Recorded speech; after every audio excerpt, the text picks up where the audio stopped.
Ustedes ayer ya tuvieron su clase. Coméntenme qué temas han visto ayer. ACV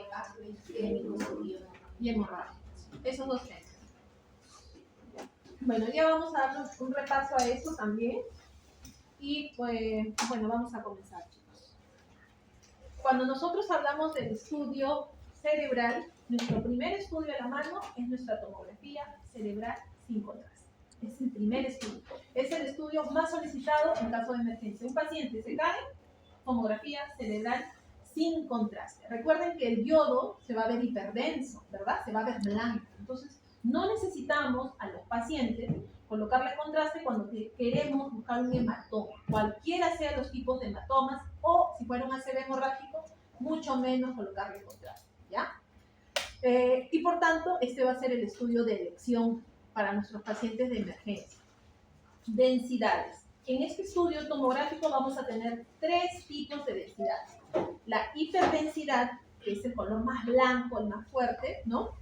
Esto de acá lo vamos a encontrar en todos los tejidos óseos, ¿ya? El tejido óseo se va a ver hiperdenso, que justamente es lo que vemos hacia la periferia. Luego vamos a encontrar ya en patologías, algunas patologías como algunos tipos de hematomas, nos vamos a ver hiperdenso, la sangre, pero también la vasculatura, es decir, los vasos, por ejemplo, una arteria basilar. Dentro del parénquima cerebral lo vamos a ver ligeramente un poco más blanco, más hiperdenso.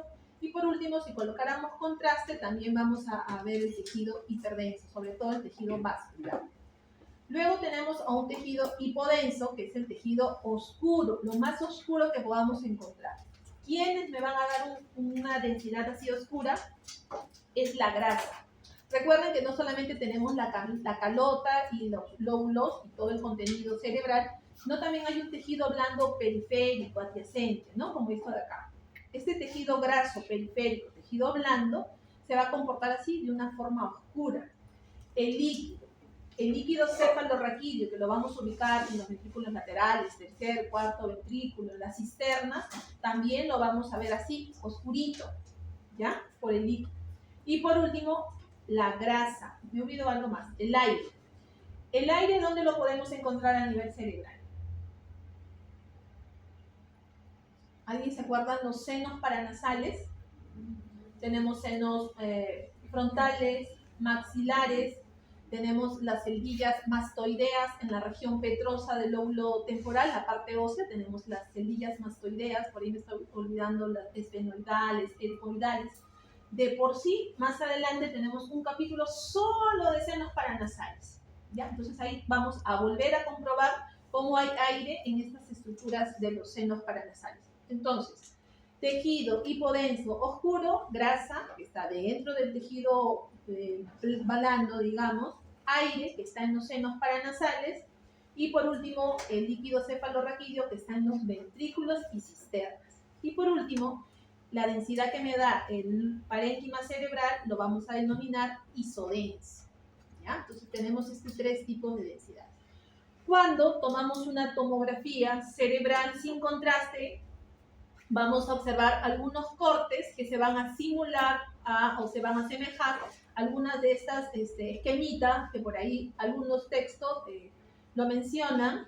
Y en relación a esto, chicos, ustedes van a tener... Ustedes saben que el YouTube ayuda un montón, no solo para relajarnos, escuchar música, sino que hay muy buenos tutoriales de bastantes profesionales radiólogos y de otras especialidades también, asumo yo.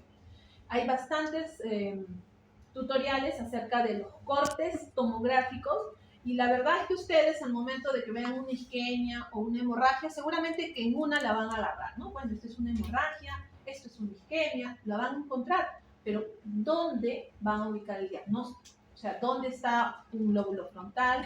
¿Dónde está una celdilla mastoidea comprometida, inflamada, con líquido? ¿Dónde está el seno frontal?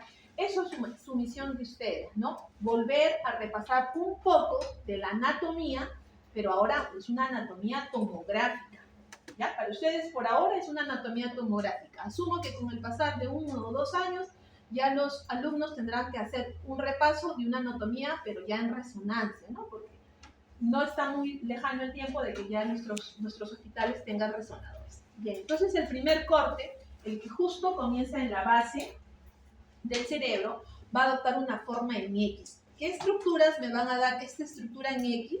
Son las estructuras óseas, ¿no? Porque se ve un tejido denso, hiperdenso, justamente son estas estructuras óseas. ¿Qué tejidos blandos, por así decirlo, podemos observar? Los lóbulos frontales, en la fosa anterior, en la fosa media, los lóbulos temporales, y hacia la parte más posterior es el cerebelo. ¿Ok? Aprovechando, tenemos aquí un contenido aéreo que, como estoy en el lóbulo temporal, deben ser las celdillas mastoideas. ¿Ya? Las celdillas mastoideas. En este mismo corte en X, en la parte central, esta estructura ósea que estoy viendo acá correspondería a la silla turca. ¿Se acuerdan de la silla turca? Y en ella, ¿qué estructura o qué glándula reposaba? La hipófisis, ¿no? La hipófisis. Entonces, en este primer corte de la base, yo puedo observar la silla turca y su contenido, la hipófisis. ¿Será el estudio ideal para evaluar una hipófisis? No. En tomografía nosotros tenemos protocolos. Y el protocolo para evaluar la glándula hipófisis es tal cual, tomografía de la silla turca o tomografía de la glándula hipófisis. Ustedes lo colocan así, el tecnólogo te va a dar cortes e incluso hasta te va a medir la glándula de por sí. ¿Ya? Entonces, pero aquí podemos ver parcialmente a esta glándula. Inferior a ella vamos a encontrar esta imagen un poquito más hiperdensa que correspondería a la arteria basilar. Seguimos en la X y vamos a ver más contenido aéreo, más hipodenso, celdillas mastoideas. Esta vendría a ser la parte más anterior o frontal y tenemos el aire que correspondería a los senos frontales. ¿Ya? A los senos frontales.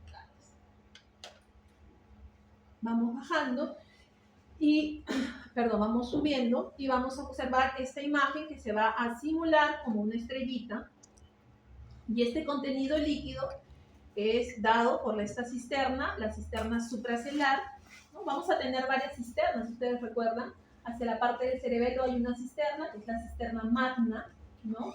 Y así cada estructura o cada ubicación me va a dar una ubicación de una distinta cisterna.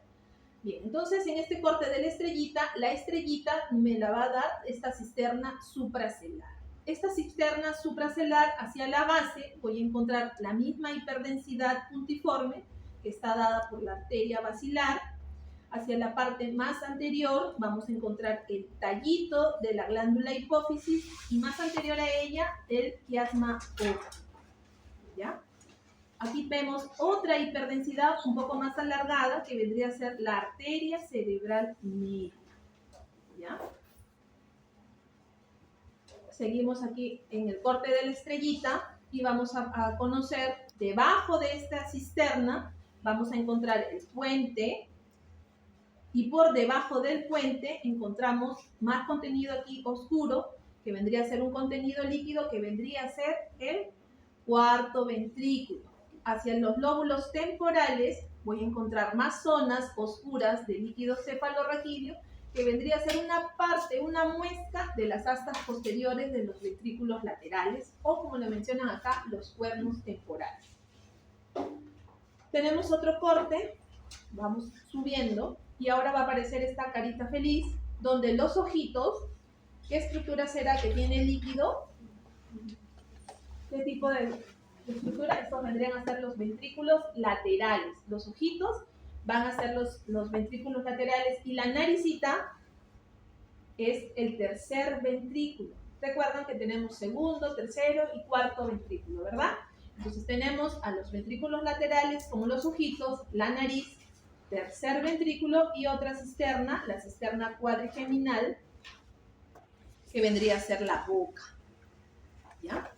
Hacia la parte anterior ustedes ven una línea, una discreta línea blanca que va a ser dada por la hoz del cerebro y hacia la parte ya más lateral otro contenido líquido oscuro que es la parte de la cisura de Sylvio o la cisura lateral. ¿Ya? Más de lo mismo, astas anteriores o cuernos frontales, ¿ya?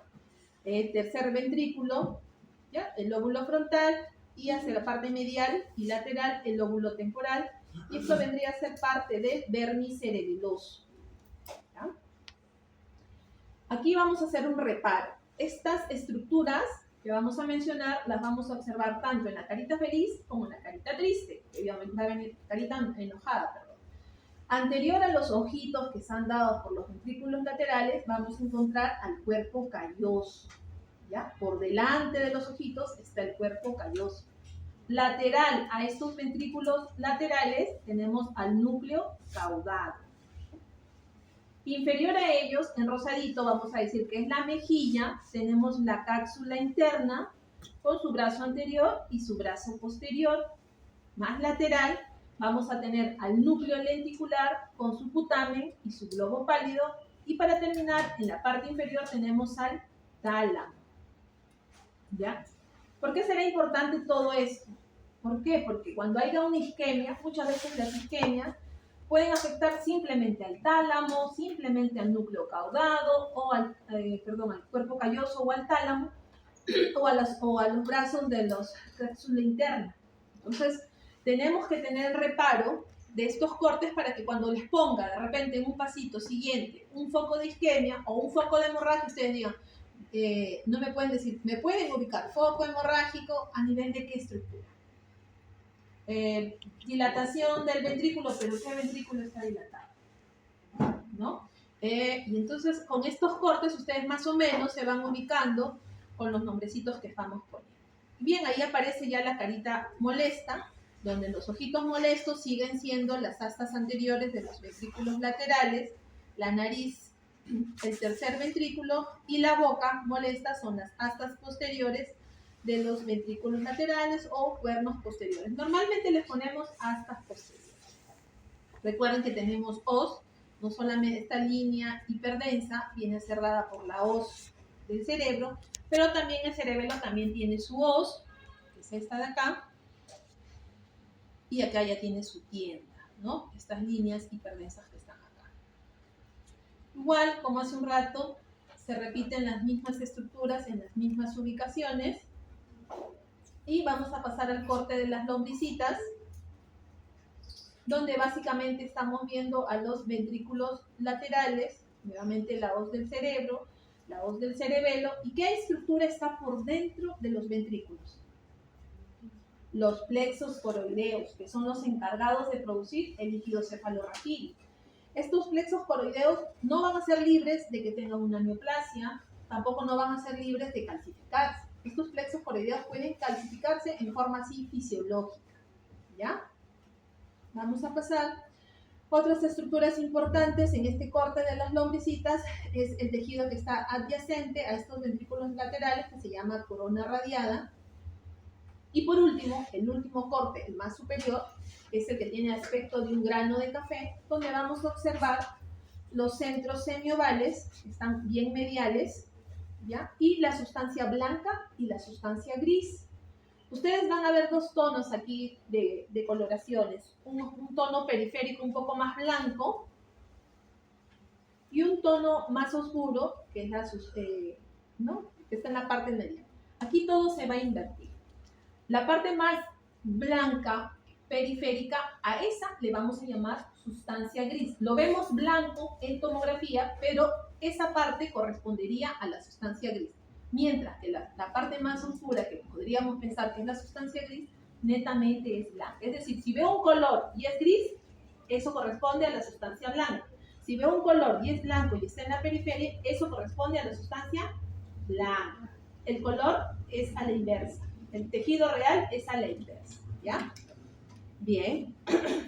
El otro punto que menciona en sus sílabos son las calcificaciones. Nosotros vamos a